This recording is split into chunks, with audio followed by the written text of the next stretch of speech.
Doctors, welcome to my YouTube channel अपनी micro class. तो मैं अर्पिता चंद्रा आज जिस टॉपिक पे डिस्कस करने वाली हूँ वो है ESBL। तो ESBL हमारा है एक्सटेंडेड स्पेक्ट्रम बीटा लैक्टमेजेस। तो ESBL एक एंजाइम होता है जो बैक्टीरिया प्रोड्यूस करते हैं। तो ESBL को समझने से पहले हम ये समझेंगे कि जो बीटा लैक्टमेजेस एंजाइम्स हैं वो क्या होते हैं। तो इन beta lactamases enzymes it is produced by bacteria. Simply ये समझ लेना है कि जो बीटा लैक्टमेज एंजाइम है वो बैक्टीरिया प्रोड्यूस करते हैं। It may be gram positive organism and it may be gram negative organism. तो ये कोई भी बैक्टीरिया हो सकते हैं और जो बीटा लैक्टमेज एंजाइम है वो बैक्टीरिया के थ्रू ही प्रोड्यूस होगा। फाइन।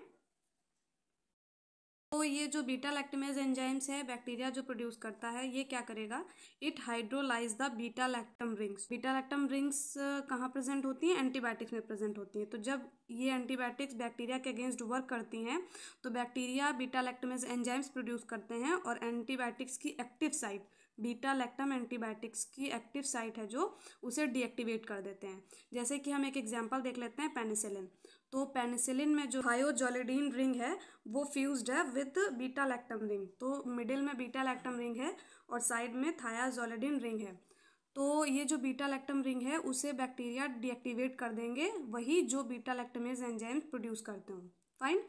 बीटा लैक्टम रिंग जो है वो एंटीबायोटिक्स की एक्टिव साइट होती है। अगर उस रिंग को bacterial enzyme beta lactamase enzymes deactivate कर देता है तो उसकी वजह से एंटीबायोटिक्स की एंटीबैक्टीरियल प्रॉपर्टीज डिस्ट्रॉय हो जाती है। तो ये है बीटा लैक्टमेज एंजाइम्स का mechanism. This is a mechanism of beta lactamase enzymes. किस तरह से वो हाइड्रोलाइज करते हैं बीटा लैक्टम रिंग को जो एंटीबायोटिक्स में प्रेजेंट है और उनकी एंटीबैक्टीरियल प्रॉपर्टीज़ को डीएक्टिवेट कर देते हैं। फाइन। तो बीटा लैक्टमेज एंजाइम्स हम पहले देखेंगे, देन बाद में ESBL जो इसी के क्लासिफिकेशन के अंदर में आता है उसको समझेंगे। बीटा लैक्टमेज एंजाइम्स का क्लासिफिकेशन क्या है? तो इसके दो क्लासिफिकेशन है। Number 1 is Ambler classification, the next one is Bush Jacoby Medeiros classification. तो जो एम्बलर क्लासिफिकेशन है वो स्ट्रक्चरल और मॉलिकुलर क्लासिफिकेशन है। This is a genotypic classification of Ambler classification and this is a phenotypic classification. तो most important जो हमें पढ़ना है वो है एम्बलर क्लासिफिकेशन, क्योंकि ESBL जो टॉपिक आज हम डिस्कस कर रहे हैं, मेन टॉपिक है आज के लेक्चर का, वो एम्बलर क्लासिफिकेशन के अंदर में ही आता है। जो एम्बलर क्लासिफिकेशन की 4 क्लासेस हैं इनमें ही ESBL इंक्लूड है। Fine. There is 4 classes of Ambler classification of beta lactamases enzyme। तो 4 क्लासेस में क्लास 1 में ही हमारा क्लास A में ही ESBL एंजाइम आता है, ESBL आता है। तो इतना याद रखना है कि जो ESBL है वो एक तरह का एंजाइम है और ये एंजाइम बैक्टीरिया प्रोड्यूस कर रहे हैं। फाइन। तो ESBL एंजाइम है हमारा extended spectrum beta lactamases organism producing ESBL enzyme. तो जो ऑर्गेनिज्म ये ESBL एंजाइम प्रोड्यूस करते हैं वो किन किन एंटीबायोटिक्स के लिए रेजिस्टेंट हो जाते हैं, अभी इस वीडियो में हम वो डिस्कस करने वाले हैं। तो ESBL देख लिया कि ये एक तरह का एंजाइम है जो बैक्टीरिया प्रोड्यूस कर रहे हैं और ये बैक्टीरिया किन किन एंटीबायोटिक्स के लिए रेजिस्टेंट हो जाते हैं। कौन कौन सी एंटीबायोटिक्स इस बैक्टीरिया पर वर्क नहीं करेंगी क्योंकि उनके पास एक पावर है ESBL प्रोड्यूस करने की, तो वो देखेंगे। It resistant to all penicillin, मतलब कि पेनिसिलिन ग्रुप में जितनी भी एंटीबायोटिक्स हैं वो सबके लिए रेजिस्टेंट हो जाएगा। तो हमारी 6 एंटीबायोटिक्स आती हैं पेनिसिलिन में, उनके लिए रेजिस्टेंट हो जाएगा। Then the first, second and third generation of cephalosporin. तो सिफेलोस्पोरिन में जो फर्स्ट जनरेशन में, सेकंड जनरेशन में और थर्ड जनरेशन में ड्रग्स आती हैं उनके लिए भी बैक्टीरिया रेजिस्टेंट हो जाएगा। फाइन। तो ये सारी ड्रग्स मैंने अपने प्रीवियस वीडियोस में डिस्कस किया है। जो drugs use for gram negative bacilli उनमें सभी जनरेशन के सिफेलोस्पोरिन्स के नेम दिए हुए हैं, आप उसमें जाकर के देख सकते हैं। And it is also resistant for monobactam. तो जो मोनोबैक्टम ड्रग है उसके लिए भी ESBL बैक्टीरिया रेजिस्टेंट है। फाइन। जो भी बैक्टीरिया ESBL एंजाइम्स प्रोड्यूस कर रहे हैं वो all penicillin, first second third generation cephalosporin and monobactam drugs के लिए रेजिस्टेंट हो जाएंगी। मतलब ये ड्रग्स उन पर वर्क नहीं करने वाली हैं। अगर ESBL प्रोड्यूसिंग बैक्टीरिया का कोई इन्फेक्शन ह्यूमन बॉडी में होता है तो हम इन ड्रग्स के थ्रू उसे ट्रीट नहीं कर सकते। फाइन। तो फिर जब ये इंपॉर्टेंट ड्रग्स रेजिस्टेंट हो जाती हैं तो सेंसिटिव कौन सी होंगी, हम किस तरह से पेशेंट को ट्रीट करेंगे, उसके लिए भी मैंने दिया हुआ है। It is sensitive to carbapenems. Carbapenems में हमारी कौन सी ड्रग्स आती हैं? Imipenem and meropenem. और cephamycin, cephamycin is a 5th generation cephalosporin. तो जो सिफामाइसिन है it is also sensitive to this type of organism. जो ऑर्गेनिज्म ESBL प्रोड्यूस कर रहे हैं उनमें हम सिफामाइसिन से ट्रीटमेंट कर सकते हैं। Fine. Mainly ESBL producing bacterial infection के लिए ट्रीटमेंट कौन सा है, वो है beta lactam plus beta lactamase inhibitor. तो हमें बीटा लैक्टम एक ड्रग के साथ में बीटा लैक्टमेज इनिबिटर को ऐड करके पेशेंट को देना है, इससे वो ESBL type of bacterial infection से ओवरकम कर पाएगा। तो उसके एग्जांपल्स कौन है, कौन सी ड्रग्स हैं जो इस टाइप की हैं, देयर इज अ सेल्बेक्टम और क्लेवुलानिक एसिड। फाइन। तो क्या है कि ESBL डिटेक्शन के लिए कुछ टेस्ट होते हैं जिससे हम पता कर सकते हैं these organisms are type of ESBL producing bacteria or not. Fine. तो there is one test, combination disc test. This is the most important test for detection of ESBL, combination disc test. तो combination disc test किस तरह से perform होता है, क्या करते हैं हम, एक न्यूटन अगार प्लेट पे बैक्टीरिया को स्प्रेड करके 2 ड्रग्स रखते हैं। एक ड्रग्स जो होती है वो मेनली सिफेलोस्पोरिन की होती है, ठीक है, and the second one is cephalosporin plus combination of clavulanic acid. तो सिफेलोस्पोरिन होगी और क्लेवुलानिक एसिड ऐड होगी।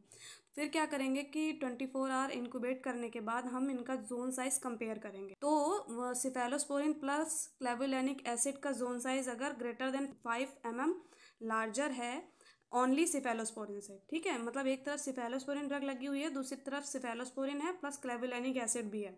तो अगर इसका जोन साइज इससे 5 mm लार्जर होता है तो इसका मतलब बैक्टीरिया जो है ESBL producing type of bacteria है। फाइन।